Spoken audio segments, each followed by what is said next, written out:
2,8 juta itu pelajar. Wah. Dan bisa ngumpulin aset 24 triliun. Nah, yang terakhir nih Kak, kalau misalnya 300.000 gimana? Jadi berapa? 6,4 miliar.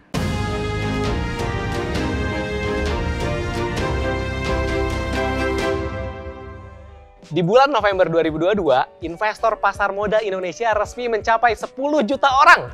Weh, orang tuh. Ya iyalah, orang semua masa garam. Nah Ki, berdasarkan data KSEI, ya per Oktober 2022, tadi kan investor pasar modal sekitar 10 jutaan. Ya. Nah, tahu nggak sih kalau ternyata dari 10 juta itu 9,3 jutanya adalah investor reksadana.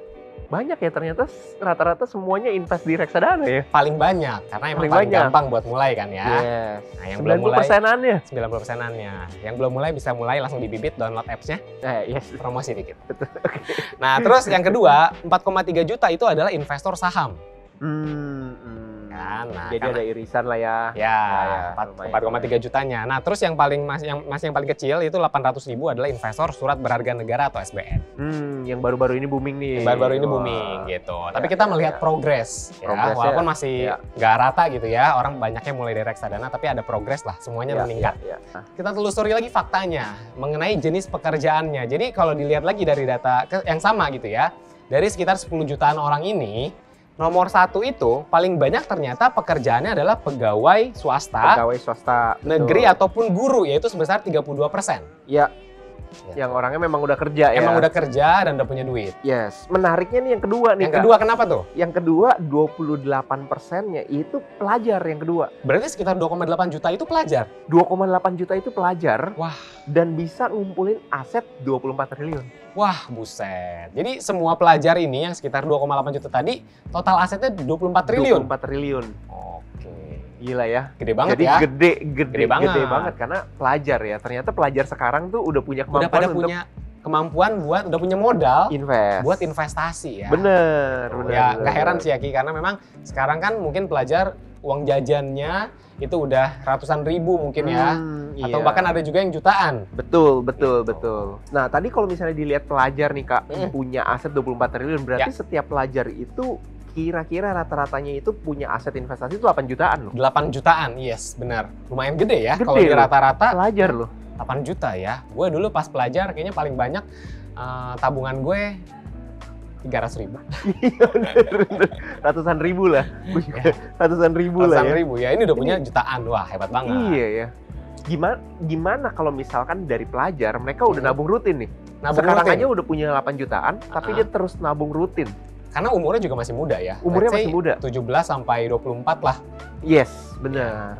Jadi masih punya waktu yang panjang buat nabung. Yes. Nah, ini yang kita mau coba cari tahu nih. Kita mau coba buktiin ya. Yes. Kira-kira kalau dia nabung kecil tapi panjang waktunya, itu dapat berapa nih? Iya, yang pertama gimana Ki? Kecil, ya kan?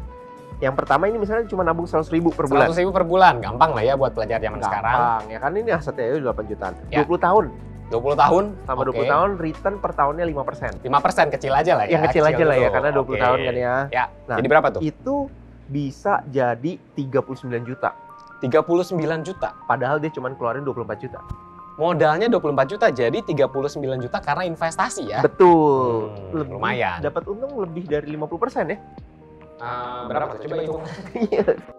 Terus kalau misalnya selanjutnya di 200.000 nih. Dinaikin ya, misalnya nggak 100 tapi 200.000, oke. Iya, karena uang jajannya juga udah banyak kan ya. Yes. 200.000 terus lebih lama 10% tingkat keuntungannya return per tahunnya itu jadi 394 juta. Padahal modalnya cuma 72 juta. Wah, luar biasa banget ya. Berarti dari modal 72 jadi 395 juta. 94 juta. Ya, 95 juta lah. Nah, itu udah 5 kali lipatnya, Kak. Wah, jadi 5 kali lipatnya ya. Lebih cuma dari nabung 200.000 per bulan. Betul. Karena dia punya kelebihan ya, dia masih muda. Masih muda, jangka waktunya masih panjang, ya kan? Ya. Wow, ini kalau dia udah punya sekarang udah punya 8 juta, pasti memungkinkan mereka untuk nabung 200.000 lah per bulan. Gitu ya. Bener banget. Nah, yang terakhir nih Kak, kalau misalnya 300.000 gimana? Nah, misalnya kalau teman-teman nabung 300.000 per bulan, itu selama 40 tahun, returnnya kita naikin lah ya, karena makin panjang juga jangka waktunya, harusnya returnnya bisa makin oke. Iya, gitu betul. Jadi 15% per tahun. Itu uang teman-teman bakal berubah menjadi? Tadeng. Ini bukan acara kuis. Jadi berapa? 6,4 miliar. Wah. Padahal modalnya Ki itu cuma 144 juta. Gila, ini 50 kali lipat lah ya. 50 kali lipat. Iya bisa ya, lebih lah, iya betul. Iya, lebih ya. Diulang ya. Gila, jadi 300.000 per bulan selama 40 tahun. Ya berarti kalau nabung dari umur 20, ya berarti sampai umur 60 lah pas pensiun pas gitu ya. Pensiun, bener. Pas pensiun.